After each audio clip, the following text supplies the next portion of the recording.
Hi guys, Standalone Fighter here with the lead designer of Rome 2, and today I'll be asking him a few questions about his game. So it's been almost, how many years has it been since the first game came out?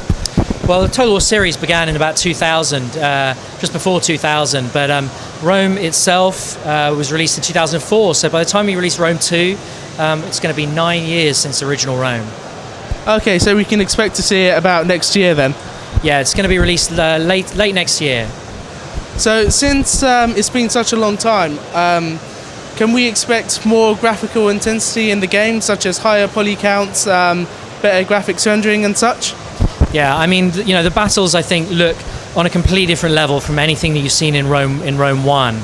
I mean, you know, we've got artillery projectiles in Rome 2 that have more polys than the whole soldier did in Rome 1. It looks completely different. In fact, you know, we're really building a new graphics engine. Well, we're massively upgrading a new graphics engine. We're building new lighting systems, new particle systems for the game. So we think it looks, you know, it looks way beyond even Shogun 2, which was our last title from 2010. So, you know, things have come on massively, and the game looks like nothing we've done before.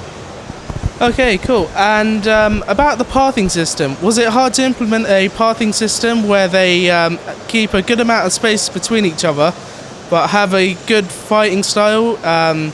So it's not just the front line of each line of troops just fighting each other. Can we expect to see them just clashing all into one big mesh, or is it just going to be a line-by-line fighting style?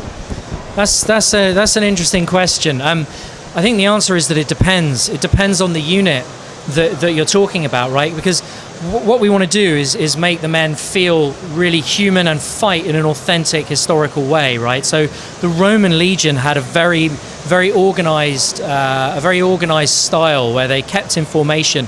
So those guys are not going to break formation. They're not going to form into a mass unless you order them to, right? Whereas some of the other barbarian tribes, for instance, are more about individual fighting, and so they'll every single one of them will try and get to a Roman soldier to kill him, right? So it really depends on the culture that you're talking about and the unit that you're talking about. They've all got their own different styles. Cavalry fights differently from infantry, and obviously archers try and keep their distance. Right. So can we expect to see quite a lot of interactivity with projectiles, the way the troops moves? For example, if a arrow goes through a tree, will it make a different sound as opposed to an arrow going into a piece of wood?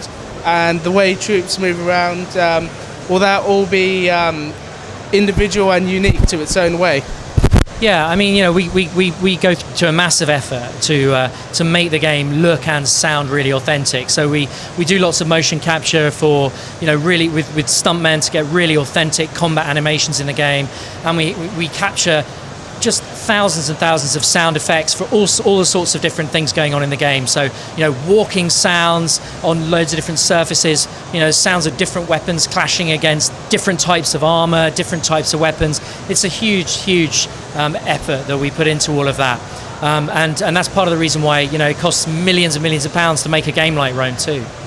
And my final question, with all the increased poly count, the advances in the graphical rendering for the visuals, and all the collision detections for projectiles where troops have to move, the pathing system for where everyone has to go, can we expect to see this to be able to actually run on a medium to low spec computer, or do we actually just need a high spec computer to run it all? Well, I mean, you know, we want to get the best spectacle out of a high-end machine. So the game's going to, you know, we want the game to look absolutely amazing and take advantage of every inch of juice that you've got in your machine. But we want to make sure the game's accessible to you know, laptops, for instance, lower-end machines as well. So our intention is to keep the minimum spec that we had in Shogun 2. So that's what we're going to be trying to do, because we understand people play the games differently these days. You know, they play on laptops. We don't want to, you know, make the game only for the top end machines, even though we want to make the most out of the top end machines. Right. Well, thank you very much for this interview, and it was good seeing you. Cheers. Thank you very much. Thank you. Cheers.